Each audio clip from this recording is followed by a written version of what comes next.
Excuse me, that was me just signing out from Skype. Okay. Well, it looks like we're actually recording, and that seems to be working fine. You can all see the screen that says My Business Startup Welcome. Anybody not see that screen? I can see it. Good. Okay. So, except for the fact that it doesn't want to control. Who is Jenny and who is Roberta, and why did we start up My Business Startup?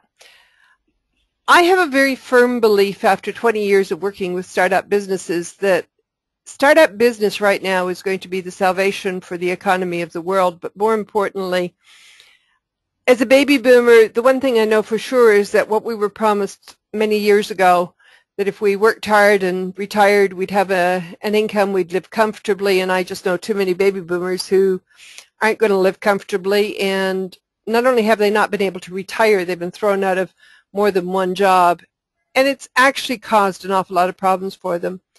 I love self-employment. I want to help and see more people get into self-employment and do it right.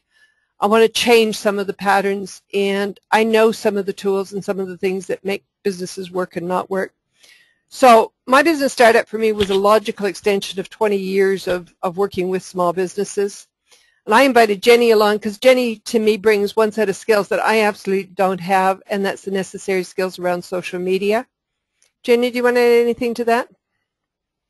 I've started with in business planning and marketing and advertising way back when, and dabbled in the whole online space. And one of the roles that I'd had when I was working for Microsoft's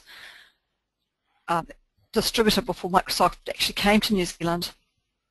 And then there were various times where I needed to pull out the online marketing skills, and the more recent time was within the last 7 years that we've had our own business that's been online, and it reached a certain point where I just couldn't take it any further without developing any more skills. So the upshot of it was that in developing the skills in and going through some professional development, I saw that New Zealand had hardly even heard of the new regime and the way things were really moving by using social media. In fact, I don't even think it was called it back then. They were calling it Web 2. And so my whole direction was, how can we as a small business, project ourselves even further with really small budgets? And so that's where my journey has been, but it's taken me through examining how social media works in small business, medium business and large business. And so we started New Zealand's social media training, I with another partner, and there've been a number of highlights in that journey. With this partner, he was running a small technology business, and at the back end there were quite a lot of things that were set up and were going really well, and with the culmination of that plus a few extra tips and techniques, we pulled off a multi-million-dollar lead out of that activity. And so at that time the whole world was saying, well, does social media actually generate any turnover? Does it generate any leads? What's the point of social media? And so we were in a prime position there where we'd had this model that worked that we could take to market and help other people. So we that's really where the driving passion has been, to find people who really want to know and to help them. But it's been a constant learning journey because the web changes just about every day you wake up. So I have to it keeps me on my toes. Especially Facebook and the like. Oh, I know. Facebook is terrible with changing its mind. So okay. What that actually represents is a whole new way of doing business, and that combines with what Roberta's angle is and how we can marry the two concepts together. So one of the first concerns I've always had with going into businesses, and one of the things I always ask a new client, whether I'm mentoring them, coaching them, or training them, is, what is business for you?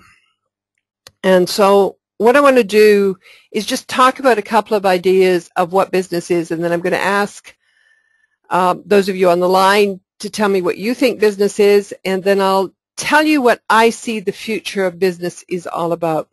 So what is business? For a lot of people, business is about being busy. So you've trained as in a career path, you've trained as a lawyer, an accountant, a plumber, a carpenter, a designer, whatever you've trained is, and you want to be busy. And nobody's kind of hanging out there employing you, so you go into business because you want to be busy earning money in the way that you trained. And for a lot of people, that's kind of where it stops. Or Jenny and I are both part of national speakers, and for a lot of the speakers, it's kind of like, well, I've got all this experience, I want to be a speaker. But they forget that you can speak or you can have a speaking business, and there is a difference. So for many people, being in business is about being busy.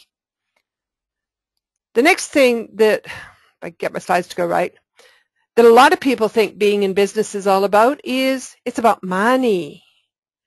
And what they fail to realize is that money is the product of doing business, not the be-all and the end-all for business. And I think anybody who's actually studied what's happened up to 2008 knows very well that when money was the ruling passion, money has caused a huge number of problems.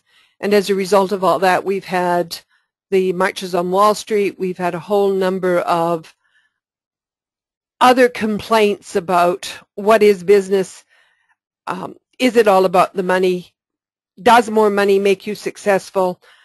Or are they just things, and if people get hurt in the process, then is that a good thing or a bad thing? So, as I said, a lot of people think business is about money. Money has to be there, but it may not be the be-all and the end-all. When I first came to New Zealand 35 years ago, one of the impressions that a lot of people had in business is that profit was a dirty word. Now, profit is just having surplus money left over in a business at the end of a period. And how could it be dirty to have a surplus left over that you could invest either back in your business or in your community or anything else? And yet, for a lot of people, it's either about having excessive profits or it's about profit being something negative. And we have some very interesting ways of measuring the success of a business, the number of people it employs, the amount of money it makes, the amount of taxes it pays. Carbon footprints are now becoming important. So there's a whole number of things we think about when we think about what is this thing called business. So, Jenny, what, in your opinion, have you heard people say about what is business? What do a lot of people you know think about business? Oh, there are perceptions. You go into business and money will just come to you automatically. It's a big dream, but it just doesn't work that way. You have to really go back to who you are, how you think, what your market thinks, how you fit with each of them, and building a plan that's actually going to fit the market and the way it wants to buy, not the way we want to make them fit into our way of thinking. But one thing that you did mention that is a real driver and has been growing, and I don't know whether it's just come with my age or the way things are, because I'm just hit the 50s, or whether it's just the way society's going, or the group of people that I'm mixing with, but that drive for values-based businesses, people who they can identify with the values of and doing business together seems to be a strong element now more than ever. Maybe it's different if you're a retailer and it's just a local community and trying to build a local business, and there's a variety of the core local residents who will support you, plus those who are transient through those areas. But sometimes there are service-based businesses where there's a clear difference when you meet between one person who you do business and another with, and you clearly choose, if you had the same set of skills that you were wanting, and you'd clearly choose the other person by choice because of that. So that seems to be a driving force, and then the rebuff of what's happening in New York is also one of those ways that people are expressing how they really do want to go back to those basics of humans doing business as a human being together with really good old-fashioned values. Cool. Miranda, what do you think business is all about? I'm just I'm trying to reflect, and I have some questions for Jenny about her definition of the business, like the values-based business. Okay, we're going to actually come to that in just a minute. So can you hold on to that question? We'll come back to you in a minute. Okay? Now, because I know you a little bit, Miranda, I know that one of your impressions, and I mean, you've been an incredibly successful businesswoman in the past, and you also bring a different cultural bent to the whole question. So from your perspective, what's the general impression about what a business is all about? For me, this is, well, I've a very short, well, I wouldn't say I've been in the business for a long time, but for that short period of time that I've done my own business, I did some consulting on my own. I kind of like it because for me, being in a business is, it's a place, it's a venue where you can exercise your values and your convictions. You're right. It's about who you are, or Jenny, I think it was Jenny who said that. It's about who you are and how you think and what you think are out there in the market and how you can serve the requirements out there, you know, how you can serve the people. Mm-hmm. And I think for me, that's good, and that's that is one of the I think the drivers for somebody to set up a business instead of just money and profit. Yeah, because that's where your passion will come from. Thank you, Miranda. Tanya, do you want to add anything?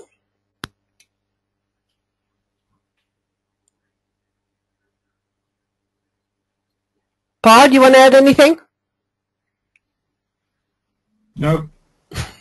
Okay, let's look at the next slide, if I can go forward, not backwards. Nothing's moving.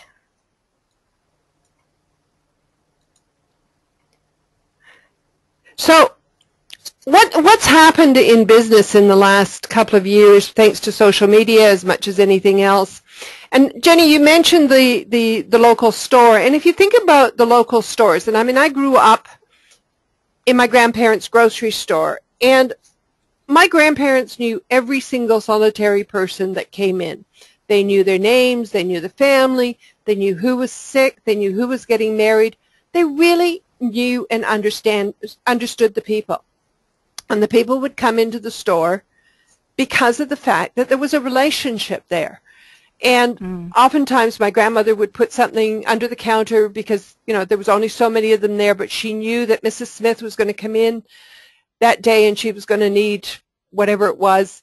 And if there was something special that came in for a particular client, she would tuck it away so that when that client came in, she'd say, oh, and by the way, we got an order of such and such in today.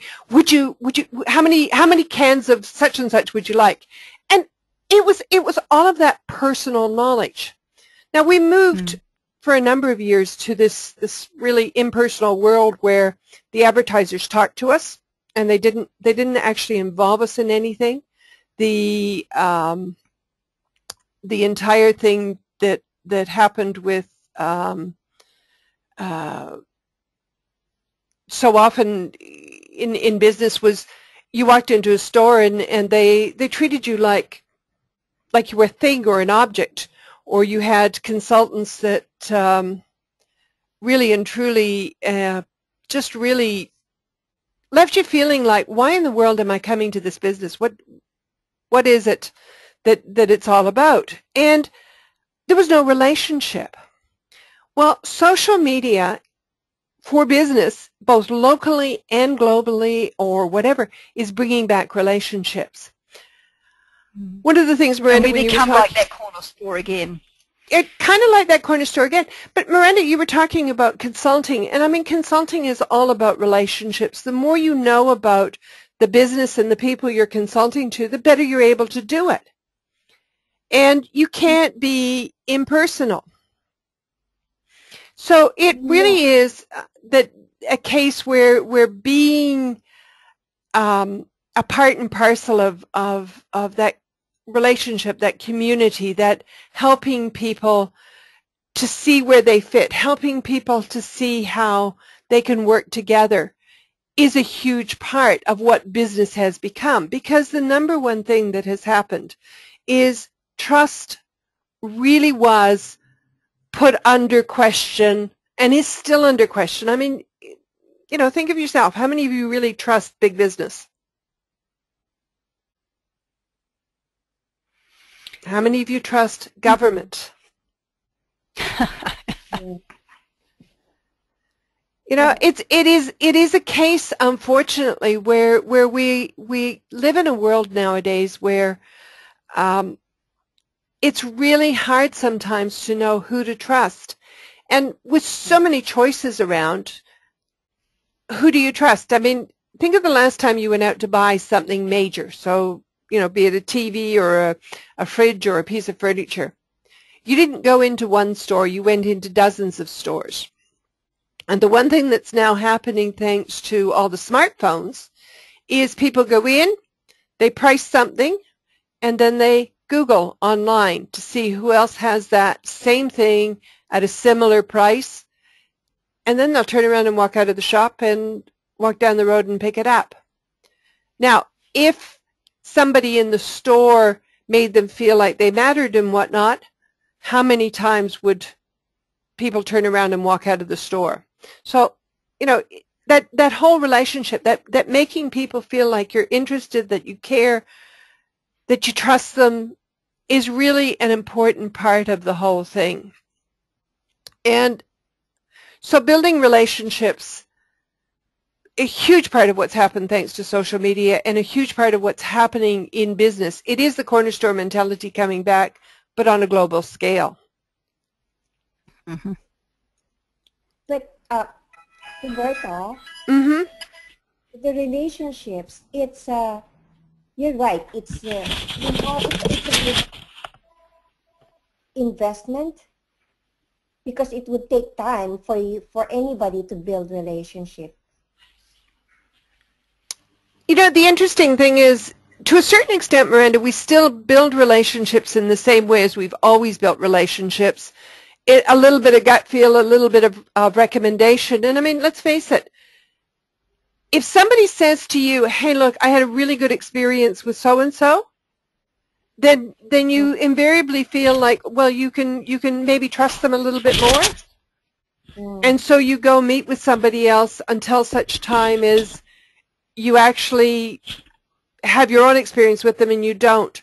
And that's one of the things that this relationship through social media has actually done is it's created all of these points where you can actually touch other people in different ways. One of the things that I know I recommended to you and Jenny's recommended to you too, Miranda, is that you get on LinkedIn. And the reason why is that LinkedIn is a really good way of getting, for want of a better word, referral, trust, and referral relationships. Jenny, do you want to talk about that just a little bit more? Yeah. That's why I'm stuck, okay? Oh, okay. Okay, I'll take your word, business, your keyword. I'm stuck right now with my LinkedIn thing because if I'm stuck because I don't know anything about social media and I don't have relationships, but there's something that I can't move because should I put in my profile, I haven't even put my profile there, but should I put who I am, or you know, just who I am and not what I've done, because it's going to be there in the experience. But you know, it's social media. I can't move in that LinkedIn because I know it's going to be a good tool for me. Okay. So what's your business, Miranda? Actually, I'm still I want to do consulting.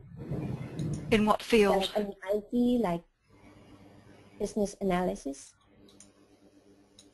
Okay, rightio. Okay. Yes, you definitely need to set up your profile, and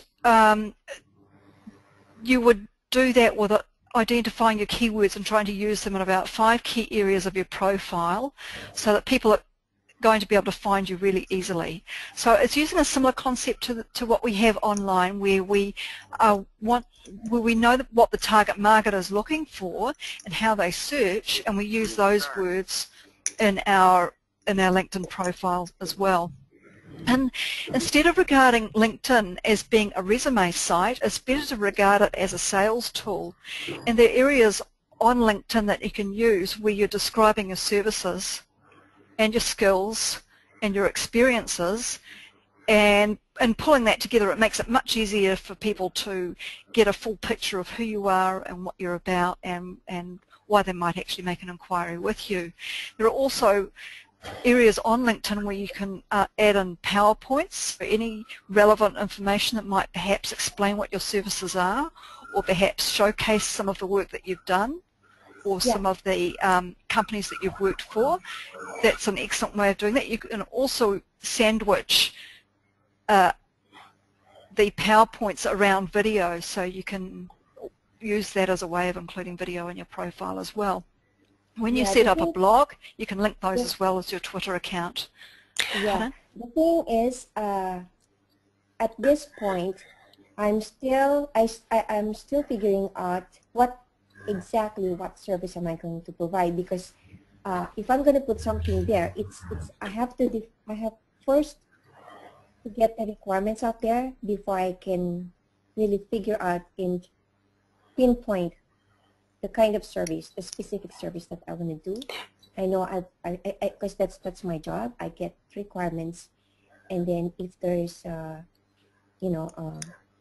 a need to have a technology to be able to meet the business objective of a certain organization, then I would have to design something, a solution for that company, So it's a matter of okay, who needs something, who needs what, you know what I mean? So it's not. So you're trying to make some sense out of the ambiguity and the range that you can offer them. Yeah. It's let's say, okay, what does she need? Okay, what does she need? And it's about collaborating. Okay, I know this much, I know. So if there's something that I can do to be able to fulfill that requirements, business requirements, then I'll do that. And if not, I'll have to collaborate with some people to be able to help that organization. So that's pretty much the kind of service that I can think of.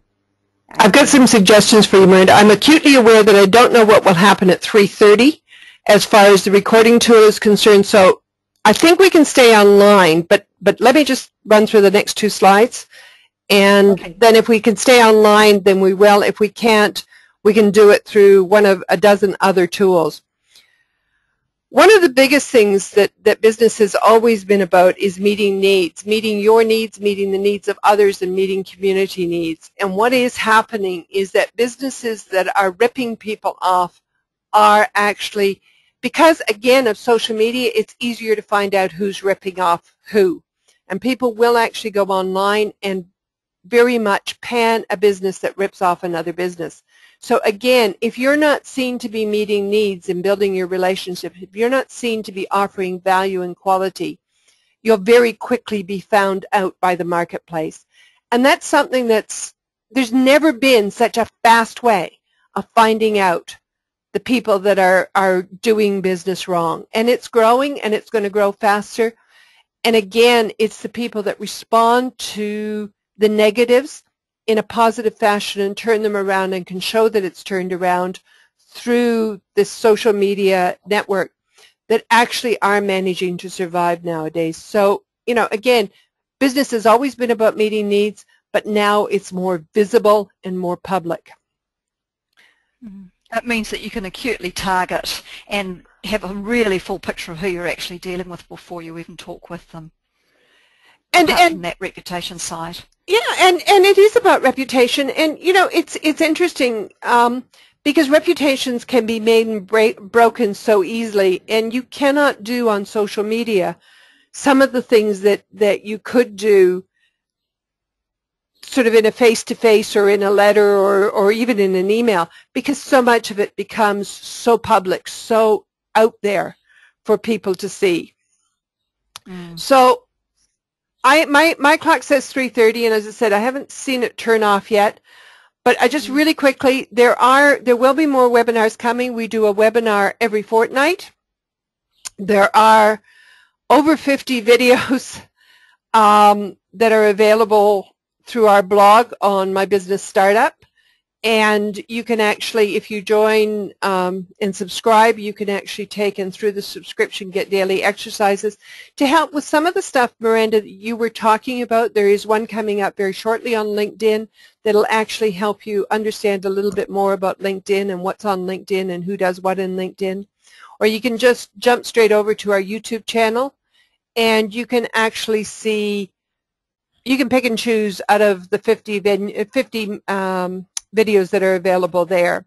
We've got a Facebook page where you can go and like us and carry on conversations and dialogues, ask for help, talk to other followers of My Business Startup, and actually do some collaboration and find some things, and we can make suggestions there and just help you out.